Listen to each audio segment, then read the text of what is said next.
George Soros funds chaos. $50 million to pro-Iran groups, undermining America.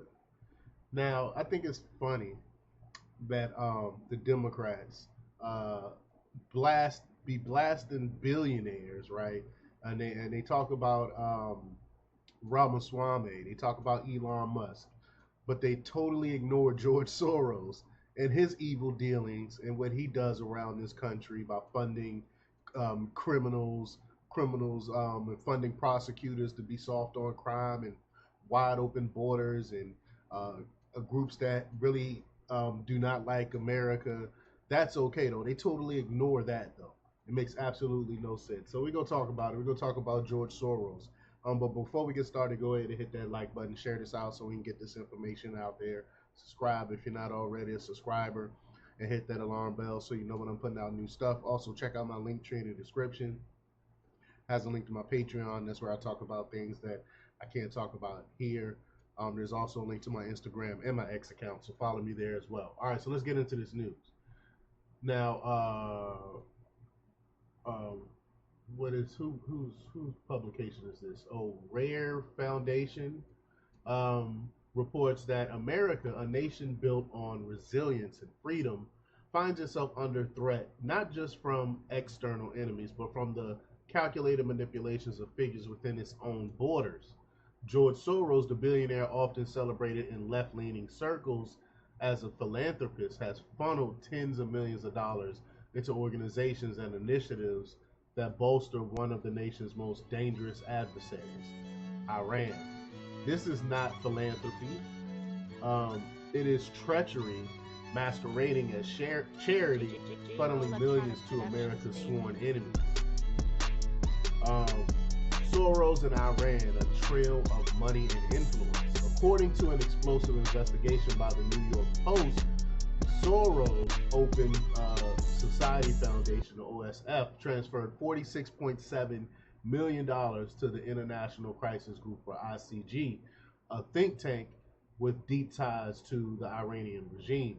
This group has pushed for policies favorable to Tehran, including easing sanctions and reviving a nuclear deal that critics argue only delays Iran's ambitions for nuclear weaponry. Under the Biden administration, these efforts have borne fruit, with sanctions being relaxed and billions in frozen Iranian funds released. And not to mention, during Obama, right before Obama left office, he gave him like a flatbed of billions of dollars in cash, a whole. No, they was pallets. They said it was pallets of cash, and he gave it to Iran, which is just crazy. But the ties between the ICG and the Iranian regime run disturbingly deep. Ali Bayaz, one of Mali's proteges and the ICG's director of Iran projects, reportedly submitted a writing to Iranian officials for pre-publication review, an alarming connection between an American-based think tank and Tehran. Bayaz even had 5 meetings with top Biden national security officials at the White House, signaling unprecedented influence at the highest levels. The influence of Soros backed organizations extends disturbingly deep into the corridors of power. Robert Malley, a former U.S. special envoy to Iran, now under FBI investigation for mishandling classified documents, was once the president of ICG. His proteges, such as Arian Tabe, Ali Bayez, and Dina Esfandari, have taken up influential positions in U.S. policymaking circles, with Tabai, however you say his name, even securing a high security clearance role at the Pentagon. These individuals are linked to the Iran Experts Initiative, a covert network reportedly established by Tehran's foreign ministry to infiltrate and manipulate U.S. policy. The Quincy Institute for Responsible Statecraft, a think tank that received $1.8 million from Soros OSF, has actively lobbied for policies favorable to Tehran.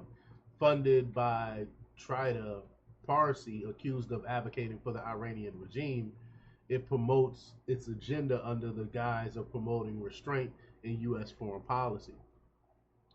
The cost of appeasement, billions for a terror regime.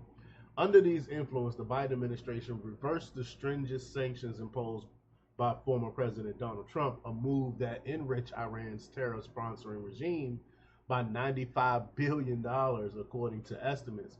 Furthermore, a deal negotiated under the influence saw $6 billion in Iran assets unfrozen in exchange for 5 American hostages, a concession widely criticized as emboldening a state sponsor of terrorism. And I remember when that exchange happened. I couldn't believe it because I was like, we never negotiate with terrorists, like never.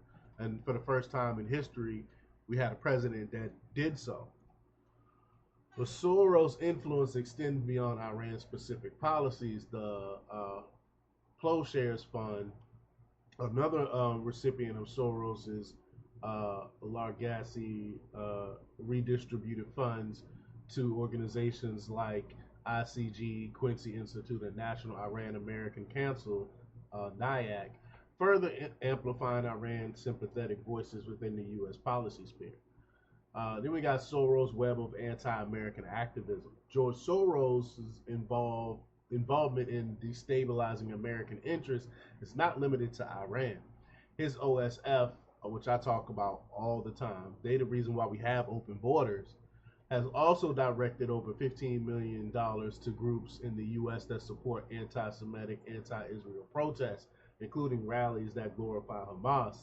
These funds, often funneled through intermediaries like the Plowshares Fund and the Rockefeller Brothers Fund, serve to erode the moral and strategic foundations of American foreign policy.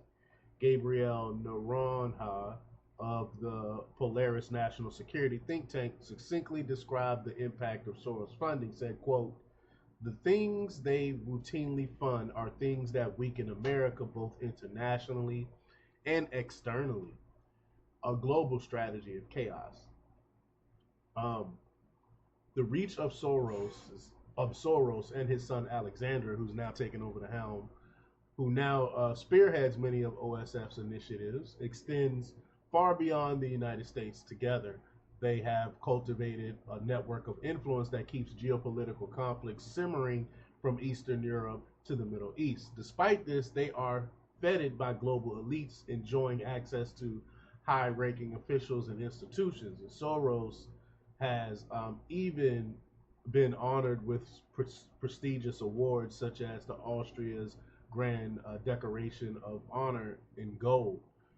Critics have noted that these actions mirror a deliberate strategy of weakening America's global standing while empowering adversarial regimes.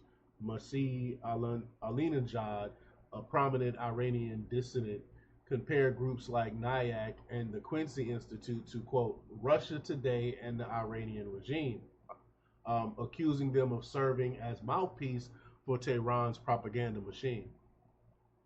All right, then the urgent need for action. George Soros and his network represents more than a political adversary. They are an existential threat to America's sovereignty and security. By funding organizations that downplay Iran's human rights abuses and promote propaganda aligned with Tehran's objectives, Soros undermines the very principles that make America strong. His actions demand not just scrutiny, but decisive countermeasures. America must wake up to the reality of the enemy within. The question is no longer whether Soros and his network are working against U.S. interests. We all know that to be true. It is how much longer they will be allowed to continue. What George Soros do to Americans should be illegal. It should be a crime. But he gets away with it, and the media totally ignores it. Totally ignores him. If you say anything bad about him, they call you an anti-Semite and things like that, but it's okay for him to fund terrorist groups, that are actually anti-Semitic. It makes absolutely no sense to me, so y'all try to figure it out. But leave your comments down below. Like, share, subscribe, and check out jjthepsychotherapist.com for the latest in news. Until next time, peace.